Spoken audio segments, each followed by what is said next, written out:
morning, and of course, Ohio has a mask mandate anyway, use that as your rubric to determine whether or not you open and how you open. And if you go below that, if you're orange or yellow, that's a little bit easier.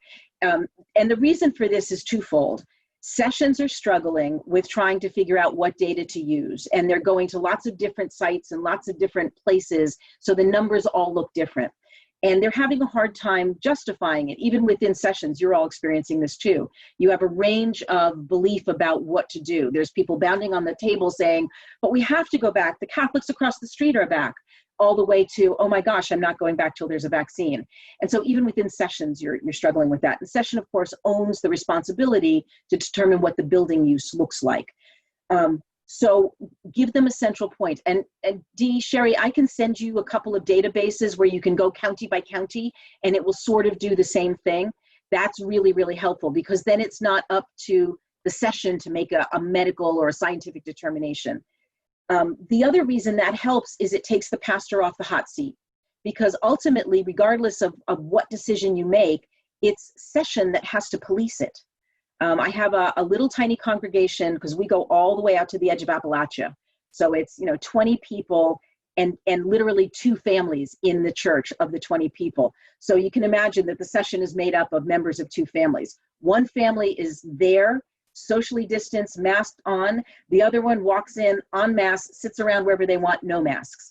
And it's driving them crazy and they don't know what to do. So I just forwarded an article that came out this morning. There was a church in Ohio where one guy was infected but didn't know it, went to church, no mask, and infected 91 other people, including people who weren't even at the church, because those that got infected went out and infected other people. So, so I've been telling them, use a single objective source, create a rubric as to when you will open and when you will not open. This is not going to be a one and done decision. You are going to recreate these decisions over and over and over again. As we go into fall and the flu season hits, this is going to be a very hard set of choices, because you're not always going to know, is it COVID or is it flu? It's going to be really, really tough. So you're going to be in and out of sanctuary for a while. What we've told people here, session has to decide, session has to police, don't make the pastor the bad guy.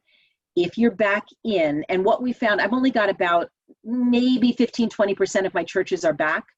Some of them are still outside, so they're worshiping in parking lots and in cornfields and in big fields, which is a great way, by the way, to witness to your neighbors. Some of them are back in sanctuaries. Most of them are either little tiny sanctuaries where I had 8 people, and again, it's like 4 couples, and they're socially distanced from each other and wearing masks, so they're doing fine. The others tend to be the bigger churches with smaller congregations. So a sanctuary that holds 500 and only 50 are back. And again, they're masked and they're physically distanced from family units. So they're doing pretty well. Everybody else has either said they're not going back until there's a vaccine. The bigger churches on the East Coast, Chicago, the West Coast, have said they are likely not to consider going back until Lent of next year, which is in all cases likely. And we have some that are sort of back and forth. They're going to look at it on a week-to-week basis, depending on what the numbers in Ohio do. If they're back, what we've told them is, as best you can, no air conditioning. Because if you think about what air conditioning does, and I've had people, push back on this and say, oh, but I have an awesome HEPA filter, or I have a UV something. And I'm like, that's great. For the first 10 seconds, the air comes out of the air conditioner. And then as soon as it comes out, what it does is it pushes down on the congregation and circles around. And so if it's flowing over somebody who's infected and doesn't know it, what you're doing is you're recycling exhaled infected air until it goes back up through the system and gets cleaned again. And then you're recircling that exhaled infected air again. Same with ceiling fans. The key, though, is if you've got windows that can open, and you've got air blowing through in one direction that's refreshing itself and not recycling, that's probably okay, and it's better. The infection rate on this is so high that you get maximum infectivity in 2 dimensions: the number of virus particles you're exposed to and the length of time you're exposed to those virus particles. You only have to be exposed for 15 minutes to get the maximum potential exposure. It's really fast. So, if you're in a sanctuary for a half hour and 45 minutes and you're using that recycled air, you're going to infect people if there's somebody there who's infectious. And so that's a tough one. And it's going to be even tougher when it gets cold and you want to put the heat on. So we have to think about all of that. We've counseled in general, no singing. If you think of singing as 4 minutes of a cough, and singing, unlike general speaking, goes 18 to 24 feet out. So it's 4 minutes of 18 to 24 feet of exposure if somebody is infected. It's why choirs and choir rehearsals have tended to be hot spots. Not everybody's complying with that. Some people are singing with masks. Some people are physically distanced enough they think they can sing. So far, we've been lucky. We haven't had an outbreak. So, but those are the general things. The other is really limit the number of things that can be touched by multiple people or that are touched at all. Communion stuff, we've had people bring their own communion elements, even if the people are back in place. Collection plates are left at the back, bulletins are left at the back. Most of my churches have taken out Bibles and hymnals. Even though the virus only lasts 1 to 2 days on permeable surfaces and about 3 to 4 days on impermeable surfaces like wood, it's just better not to have people touching things.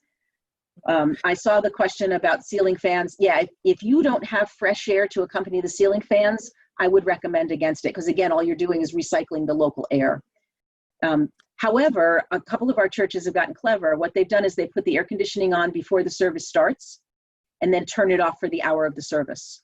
So the sanctuary is cooler, but the air is not circulating. So things to think about.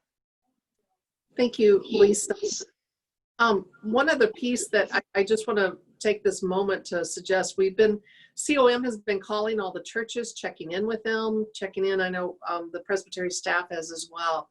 Your decisions, your church's decisions on reopening, it is a session decision, but session is made up of elders and the pastor or pastors. And so it's really important that you're having conversations with your leadership, your pastoral leadership, on how is this affecting them, or what is this affecting them? They may have elderly parents at home, they may have children, they themselves may be in that high risk category. And those are conversations that need to happen so that they're not just seen as you do what we tell you to, or we demand, where their own health is compromised as well, and that you're strategic in those conversations. I saw a question pop up. I want to check this. No AC. What about heating in the fall? And what about small funeral services? Yeah, so heating in the fall is the same problem. And it's why I keep saying that, this is not a one and done decision. You're going to be facing these exact same decisions regarding heat as you will air conditioning. You're just circling air. And heating a building and trying to keep windows open to keep fresh air going in the middle of winter is not a happy thing. So it's something to be concerned about. Think also, this is an aerosolized vaccine. So, it's spread by airflow. And frankly, the rate at which it spreads is physics. So in the summer, when you've got high humidity, you're going to be expelling and coalescing bigger droplets that are literally just going to fall to the ground faster.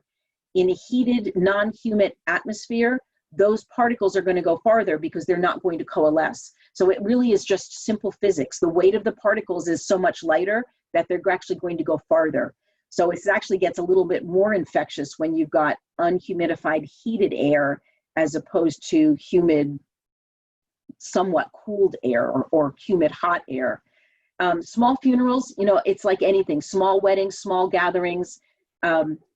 Most of the spread that you're seeing, most of the spikes that you're seeing, especially now in the Midwest, because we didn't get Cincinnati did, but you guys didn't really get the hot spots that came out of the coasts. The community spread that you're seeing is not increased testing. It's not, not the racial tension protests that took to the streets. It's literally just community spread. So it's small wedding showers. It's small 4th of July backyard barbecues. Church gatherings are hotspots because people are enclosed and in closer contact. The churches there was one church in West Virginia that the National Guard actually had to shut down, and they did all the right things. They had the windows open, everybody was masked, they weren't singing, and they still became a hotspot. So like I said, this is a highly infectious virus. You won't know who in front of you is infected. if 40% of the people never get symptoms but still have the virus, and you're infectious 2 days before symptoms develop if you're going to get symptoms. And that's actually the highest point of infectivity. So it's really, really difficult to say who around you has the virus. And it gets tricky. It's really, really tricky. I wonder if anybody.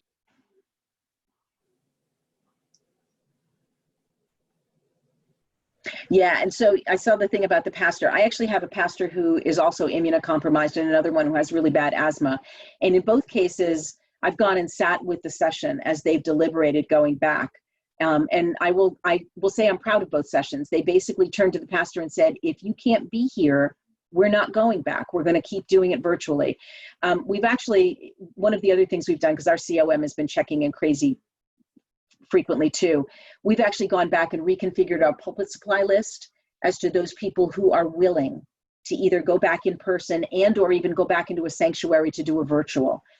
So, you know, I'm 62, I'm starting to edge up into that higher risk category, but I don't have any predisposing conditions.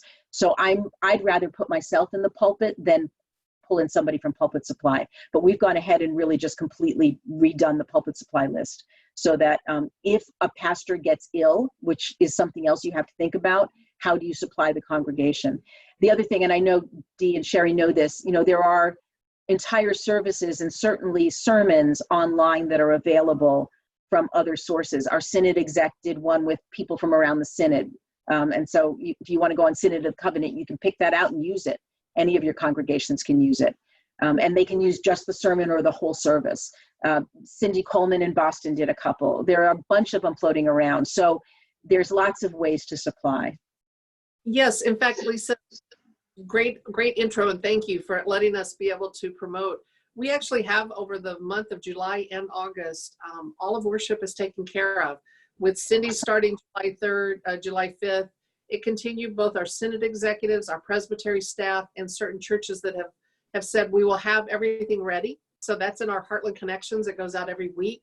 Perfect. And you can put it in and use that. We were hoping for it to be twofold, is to support our pastors, our churches that didn't have pastors, that had empty pulpits, so they wouldn't have to worry about worship. It also is an invitation for our pastors to take vacation time, right, because they're exhausted. Right. Where we are as a presbytery is our council just recently reaffirmed their decision, is any action of the presbytery is still done virtually. Right. So our office is still closed, but we still have all of our meetings virtually. And that meant even pulpit fill or moderating sessions is all done virtually. So that's kind of where we are as a presbytery in that. I just saw a question pop up, and I apologize, I keep having to go back and forth. We have a large sanctuary. Could we maybe have 50 people attend in the large room, really spaced out? And if it's not advisable, any idea about how soon a vaccination will be available? Yeah, so I mean, again, you know, your session determines that. I think the answer is yes. We've got a couple of really big old historic churches that seat 500, and 50 are easily socially distanced. You know, 6 feet may not be enough depending on what you're doing. So if you can distance them 12 feet, all the better. And do things like everything we've talked about: minimize touch, minimize contact, minimize singing, everybody's masked. I mean, that, for the most part, that should be fine. There's actually a video on Facebook, I think, that demonstrates how good a mask can be. There's a piece of me too that, I mean, my daughter's 28, but if we're going to send kindergartners back, then we better be able to figure out how to do sanctuaries. So I think, yes, in those kinds of circumstances, you know, you can certainly make that work. Vaccines. Right now, there are 150 different vaccines in various stages of clinical trial or preclinical trial. Of those 150, the government created a program called Operation Warp Speed and pre-funded 5 companies worth of vaccines. 4 of those companies are US companies, 1 is from the UK. 3 of those companies have now gone into large phase clinical trials. So they've done preliminary work in humans. That preliminary work looks very, very promising. The vaccine is causing antibodies. It's causing minimal side effects, the typical stuff you'd get in a flu vaccine. It's also causing the secondary effect of the immune system, which is the innate T cell response. T is called a helper cell. The T cell is the one that remembers when it's seen the virus before and then starts that antibody cascade again. So the vaccines do look very, very promising. All three of these companies are actually starting to produce the vaccine and stockpile them, even though they're not yet approved by FDA. One company is called Moderna. The other company that has gone into phase 3 trial is Pfizer. Both of those vaccine platforms are based off of the genetic material of the virus itself. So this virus is literally a protein and fat sac that has what's called a single strand of messenger RNA in it. So these are mRNA viruses. The only caution on this is that there have never been an mRNA virus or vaccine commercialized. So this is very, very new technology. And the long-term safety of this is not going to be known by the time somebody approves a vaccine and puts it out on the market. Somebody asked me the other day, would you take that vaccine? I said I would if I could look at the data. I want to see what the data look like. J&J has also now gone into phase 3 trials, as well as Novavax. They just announced the other day, and they are now also funded by the US government. They are more the traditional attenuated vaccine or a protein-based vaccine. So it's a vaccine that recognizes the protein binding site on the virus and disrupts it, so it can't connect to the cell. So those are also some other options. AstraZeneca has one that is an attenuated adenovirus. It's a typical platform. Merck, which is one of my original companies, is a vaccine powerhouse. They're using the same platform that they used to create the Ebola virus vaccine, which is actually a vaccine most people don't know about because we don't have Ebola here in the US, but there is a vaccine for Ebola now. So those are also coming along. It's very, very likely that the only virus or the only vaccine that's under development now that's a single shot is J&J's. It's very likely we will have multiple types of vaccinations all available about the same time. It's likely that they will all have boosters, maybe with the exception of the J&J vaccine. It's very possible that this will be an annual vaccination. The innate immune response to this virus is extremely weak, and it doesn't last very long. And the weaker your symptoms, the less long the antibodies stick around. So it's likely this will be an annual vaccination, just like the flu. And it's just, this virus is not going to go away. This is not like the other coronaviruses that we've seen that were infectious for a very short period of time and then stopped. Yeah. This virus has mutated a couple of times. It's a very slow mutating virus. The virus that hit the Seattle coast, which was the first in the US, came from Wuhan. It came from China. And if you've ever been to Wuhan, it's a jungle. I mean, it's a perfect incubator for viruses and things like that. The one, though, that hit New York and the East Coast is the one that came from Europe. And that's actually a mutation of the China virus that's more virulent. It actually causes more disease. It's about the same infectivity rate. The hotbed in Houston now looks like it's another mutation. Some of the mutations I think there are 8 or 9 now that they've looked at. Most of them make it a slightly less infectious, less virulent, but there are a couple that have made it worse. Yeah, how do you quickly vaccinate 300 million Americans? It's a really good question. The government is still trying to figure out who gets vaccinated first. Wisdom thinks it's going to be first-line medical, first-line responders, and then those that are at the highest risk. So, starting at the aged and those with comorbid conditions or predisposing conditions. Yeah, those of us on this call that are relatively healthy, even if we're over 60, it's not likely that we would be able to be vaccinated until sometime in the middle of next year because they just won't have enough vaccine. And so that's why a lot of the bigger churches are saying they're not even thinking about going back to Lent. Lisa, I know that Nikki Cooley had her hand raised. Nikki, are you still? No, she answered already. Thanks. Okay, great. Cool. Lisa, there's also a question about small groups of singers, and I would add in that preachers, because there has been questions about, well, the distance between the pulpit and the first pew and preaching is different than singing. Right. And I would add in there the question of the differences between masks and face shields. Yeah, so I'll do it backwards. So face shields are great if you're close to somebody, because what it does is it prevents any mucus transfer. So if somebody has speaking and they happen to spit, which happens a lot, you won't get that in your mucous membranes. It does not take care of the aerosolization because you're still breathing that air underneath the face shield. So the best, particularly if you're getting close up to congregation, the best thing you can do is both face shield and a mask. But you need a mask first. Preaching, I actually preached at the church that I consider my home church. It's this huge, old, antique, gorgeous building. The pulpit is up on an 8-foot dais that is at least 40 feet from the first pew. And we're all good Presbyterians, so nobody sits in the first pew. I'm at least 60 feet away from the first congregant. I see you laughing, and it's true. And so I didn't wear a mask when I was preaching, although I did disinfect the microphone afterwards. But I did wear a mask when I was walking into the sanctuary and when I got off the dais and walked out. And so anything that was closer than 12 feet, I will wear a mask for. If it's a smaller sanctuary and the pulpit is sort of right there and you have Presbyterians that sit in the front, which I've yet to encounter, everybody's talking about a plexiglass shield, something that you see in Target and the grocery stores now, and that can be very effective, more to protect you, I think, than necessarily to protect them, but that's another option. You can preach in a mask. You have to enunciate and say it a little bit louder, but you can do it. Small groups, same thing. Small groups of singing. So Cincinnati is blessed with the Cincinnati Conservatory of Music. That means a lot of our churches have music scholars, and we actually pay the students to come in and sing. What I've seen people do is masks on for the entire service, but when they get up to sing, no more than 2 or 3, distanced by at least 12 to 18 feet. And actually what I've seen them do is also turn away from each other a little bit so that they're not singing to each other. And that can be very, very effective. But, a close-knit choir is probably not a good idea right now. Other questions? I think Vivian has her hand up. If you'll unmute yourself. And is it Vivian? Yeah, it's Vivian. She needs to unmute. Yeah. There you go. Using the space bar and it wasn't working. So you said something about the reinfection rate. What do you mean by that?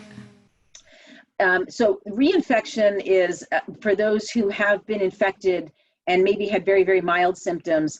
And it's not proven yet, there's a possibility that because their antibody response is so weak that they actually could get re-exposed and actually get it a second time. Not proven. There are many cases where people have had some degree of symptoms and the symptoms have actually come back after 2 to 3 weeks. So they're feeling better. They feel like they're on the mend, and then all of a sudden the symptoms come back and hit, sometimes harder than the first time.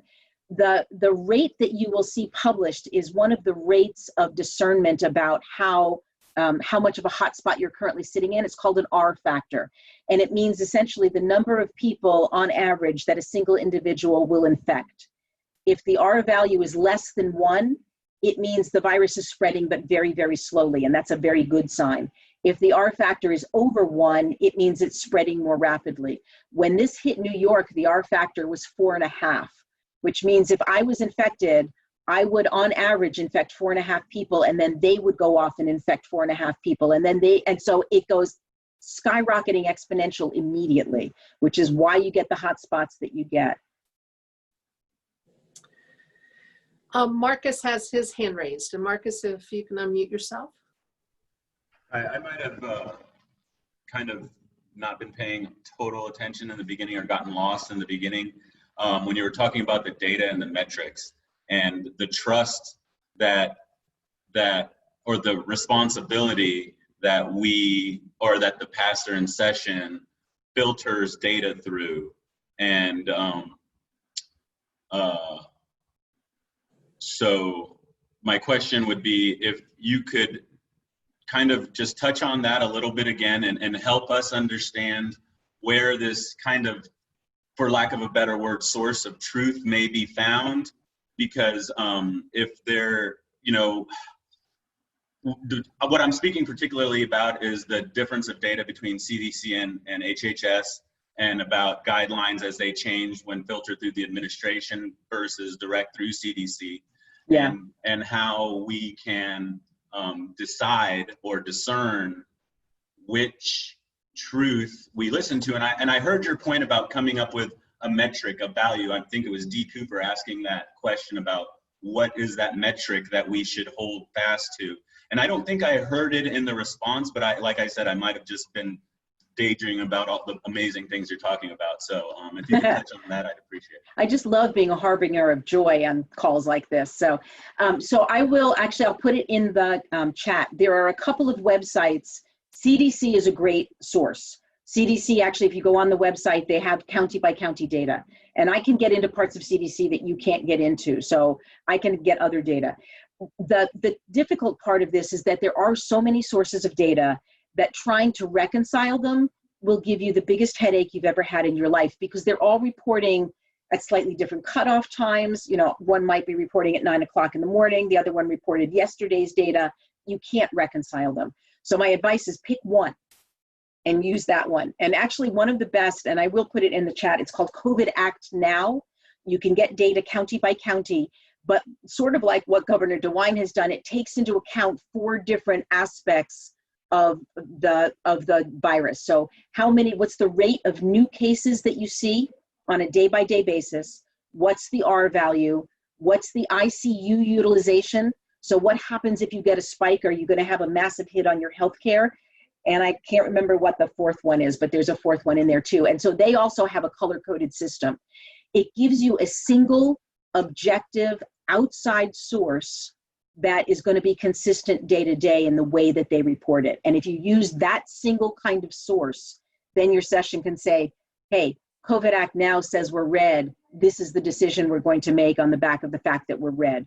So there are two different places to look. That's the one I would recommend because it's absolutely dead simple to use. In Ohio, we use the state of Ohio's because they actually consider 7 different attributes and they have 4 color-coded systems. And so that's the one we've been using.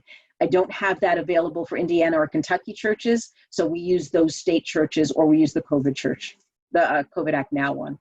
Does that answer your question? Yeah, it definitely answered my direct question. It kind of made me think of another one, but I don't want Okay. to monopolize the time, so I'll wait. Lisa, one thing to raise too that you raised on our call with the EPs last week, and I think this is important, is that not only considering reopening, but as you reopen, you need to consider what if someone becomes COVID positive and looking at contact tracing and what is the role of the church, what is the responsibility, what are ways people are finding as they need to report to the public health. And if you can speak to those, I think that might be helpful too. Sure. And so one of the things we've been telling the sessions here is that if you are discerning opening, make sure you have a solid plan to close again. And that means email or telephone or snail mail contact for every single person that walks into your sanctuary, member or not, but certainly members.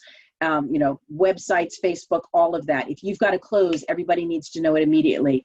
If you've had an exposure, and sometimes this is a state-by-state county thing, but here in Ohio and Hamilton County, and which is where most of my churches are, and all of the surrounding counties, we are obligated to close the building, inform the Board of Health, local Board of Health, and then we have been asked to do one of 2 things, both of which feel a little big brotherish, but I understand. One is to keep a list of who was in the sanctuary that day. And then if there was any staff in the sanctuary or in the building, within a 2-day period of that exposure. Somebody suggested that we actually take cell phone photos. So you can say, Marcus was the vector for this virus. Who sat closest to him? So who do we contact to contact trace first? That's a really disruptive thing to do in a worship ceremony. So I'm not sure how well that goes, but that's really what our counties are requesting.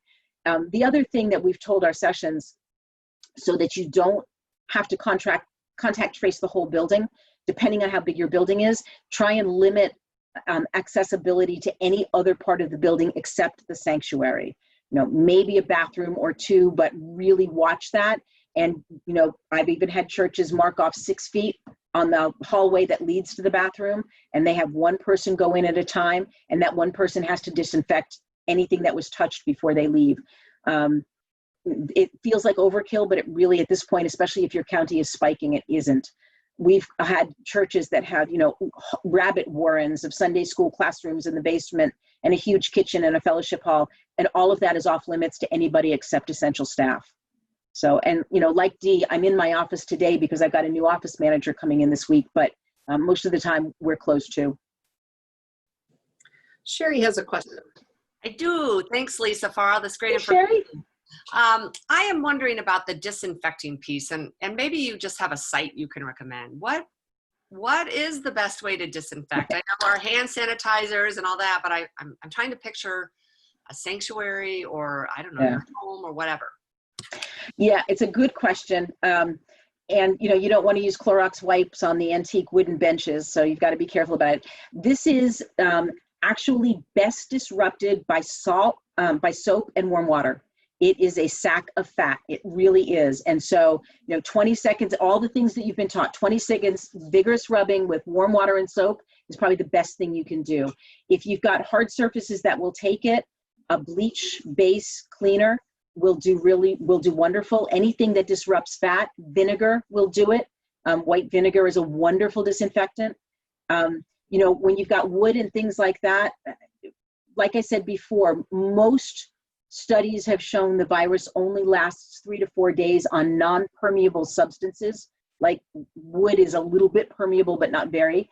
So I've had people ask, well, if I've got my congregation in the sanctuary for 45 minutes on a Sunday, and then I close it off and nobody goes in there for 7 days, am I okay? And the answer is probably yes. But if there's anything that's touched a lot, like a doorknob or light switches or something like that, I'd clean it anyway. I read the other day that the Clorox antiseptic cleansing cloths that we're all trying desperately to find, they're not going to be back until the end of the year. I mean, apparently they've got all these new suppliers that they've got to bring on board. So those are the things that we're used to just pulling out and using, and you're sort of having to make up for that now. There's a couple of questions in the chat, Lisa. One is, what do you expect a successful vaccination to do? Prevent a person from contracting it, reduce the odds of getting it, or reduce the severity? That's a really, really good question. So ideally, on an epidemiologic basis, you would want at least 70% of the people who get the vaccine to be protected from getting the virus and having it institute itself, so having it actually create an infection. I've seen estimates that said the vaccines that are being produced now could potentially not produce 70%. That's that herd immunity number that you've talked about. And we could talk about herd immunity separately. That some of these vaccines might only produce 50% response, which means 50% of the population is protected against actually getting and contracting and manifesting the virus, so they won't become infectious. The bottom line is, like I said, this virus has only been around since November.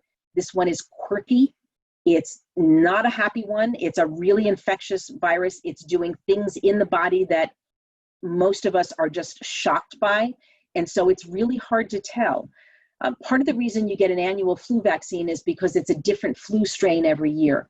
And so what happens is the CDC and other like organizations around the world start to see when that flu virus emerges in Southeast Asia, usually around August, September, so right about now.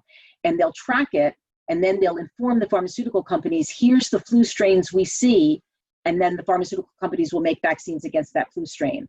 Well, most of the time that works, and you get 70 to 80% of the population who get the vaccine protected. Sometimes the virus strain changes or it mutates, and then the vaccine's not that effective and you'll get more flu cases. So that's the reason you get an annual flu vaccine.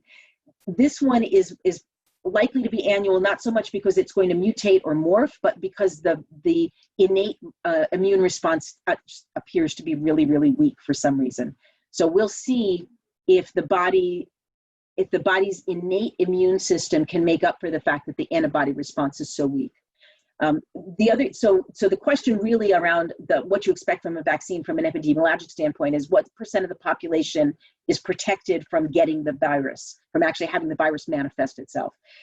It's possible the vaccine, if it doesn't get to 70% immunity, that it actually could attenuate the symptoms. So you could still get the virus, but the immune response is faster, so you don't get it as bad. And that's another way that the vaccine can actually help. Great. There's a question in the chat about children's Sunday school. Any safe way to do that in person?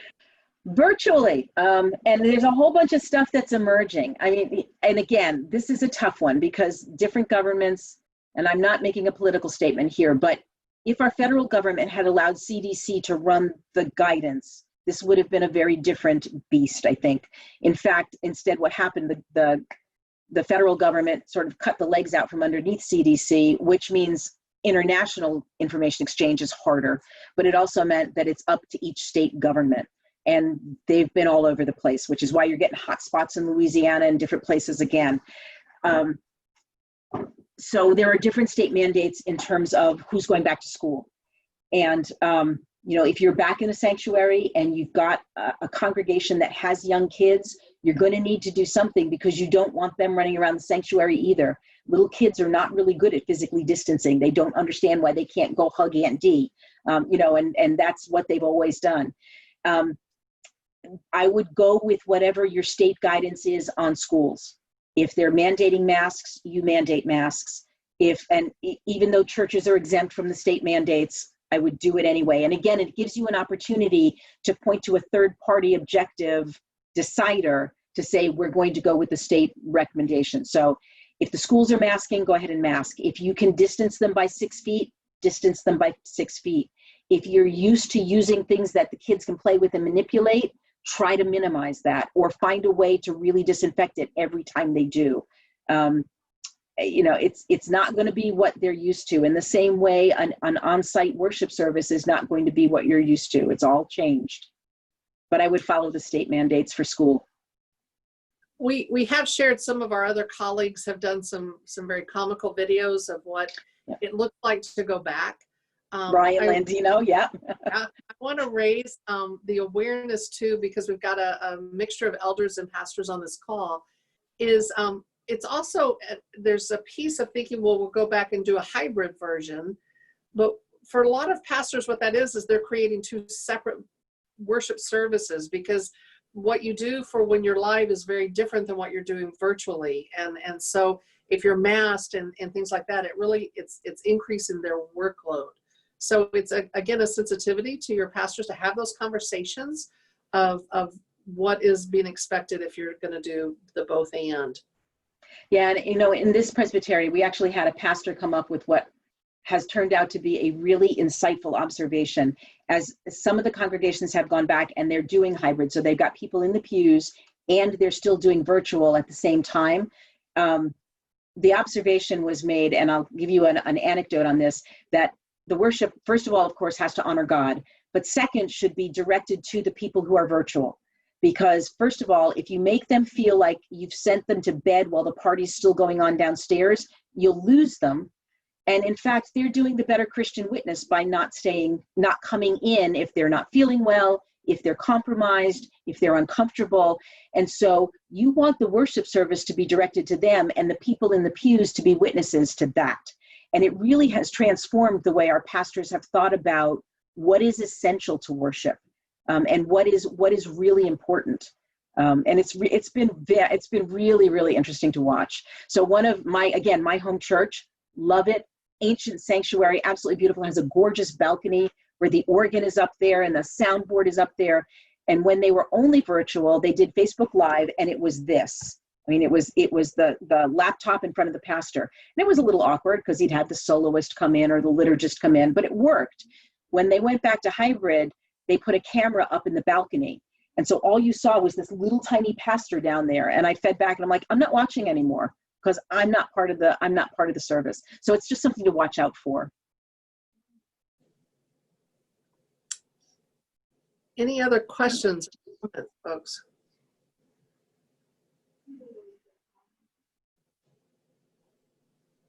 Not seen.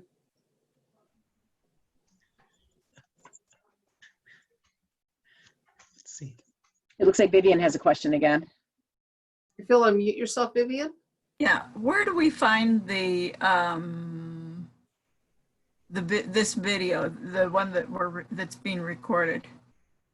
We'll send it out through Heartland Happenings, and also it'll probably be on the webpage available, but it'll go out next week. And Paul asked a question about church thrift stores. I don't know about where you are, but all of the thrift stores here, the Salvation Army, the Goodwills, the Vincent, St. Paul, Vincent de Paul, they're all closed.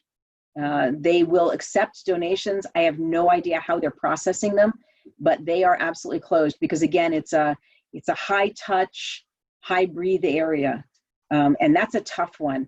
We've even our church food pantries now are drive-by.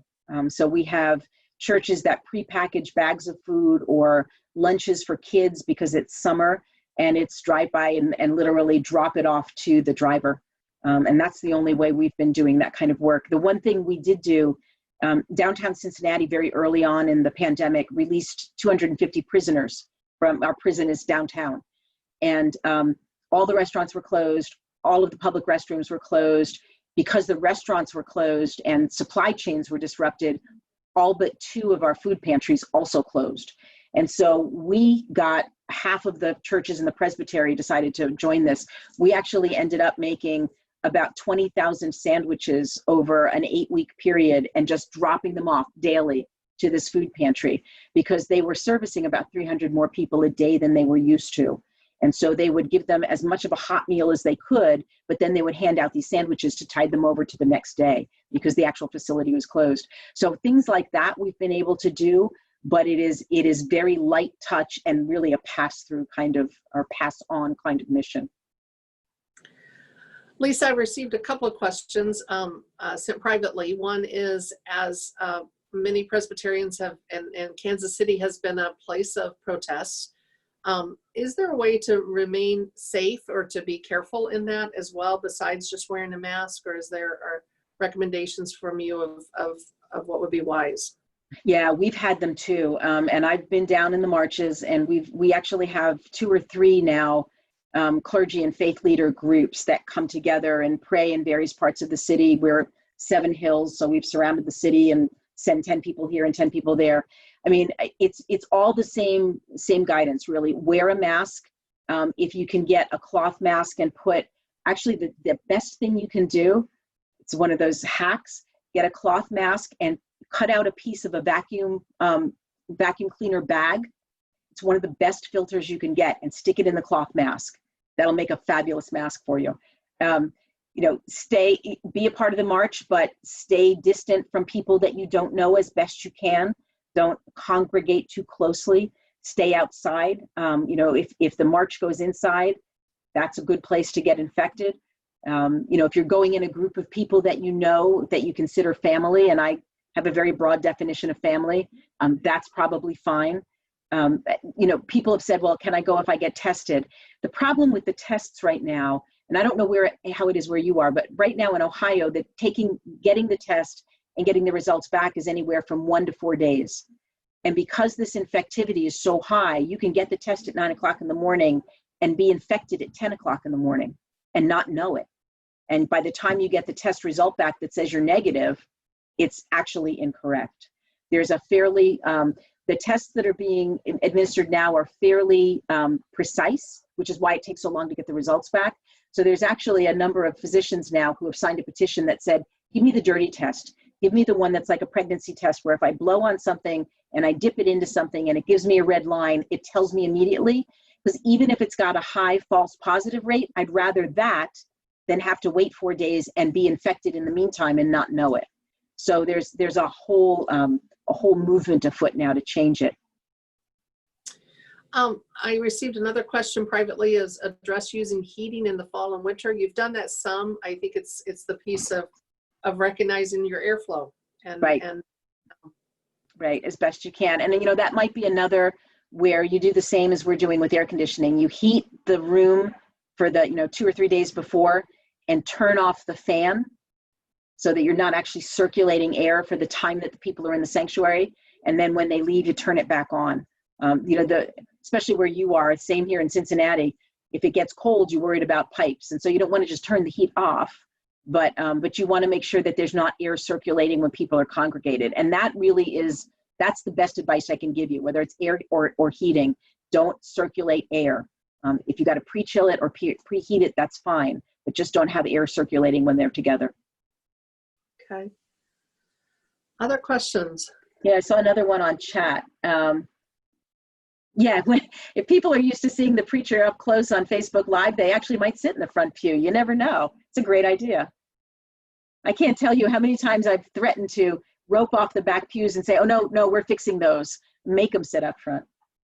We have actually found from our presbytery meetings, that's a benefit. As challenging as it is, all of a sudden everybody's actually seeing each other. Right. We see in the backs of our heads, which is typically the environment that we have presbytery. So. Exactly right. That's exactly right. Lynn asks, are the quicker tests available now with the quicker results? I haven't seen any that are commercialized yet. And it's one of those where there are enough people who can sort of rig one that mostly those tests are supposed to be approved by FDA for veracity, and these will not be. So there are some out there. I don't think they're widely available yet. I would use them with caution, but I understand why the physicians are asking for them, because the 1 to 4 day wait makes no sense. That any test that you take for presence of a virus is a point in time. Great. Well, I'm going to do a last call for questions. If there are anything that's burning or that somebody is just curious about, we have our amazing Lisa here to help us. Yeah. I'm not, Terry saying this has been helpful. Okay, I'm not seeing any other questions. Terry, Lisa, I do want to thank you for your time and energy. I also want to, just send our blessings to you as you're serving Cincinnati, but also serving the greater denomination and the work you're doing for a time such as this. And what a blessing you are for that. So thank you. Yeah, my great pleasure. I hope it was helpful. I will send a couple of links that you can use for your sessions to discern to Dee and to Sherry, and pass them on. Absolutely. Thank you. Blessings to you guys. Stay safe. Thank you. Take care. You too. Bye-bye. Bye-bye.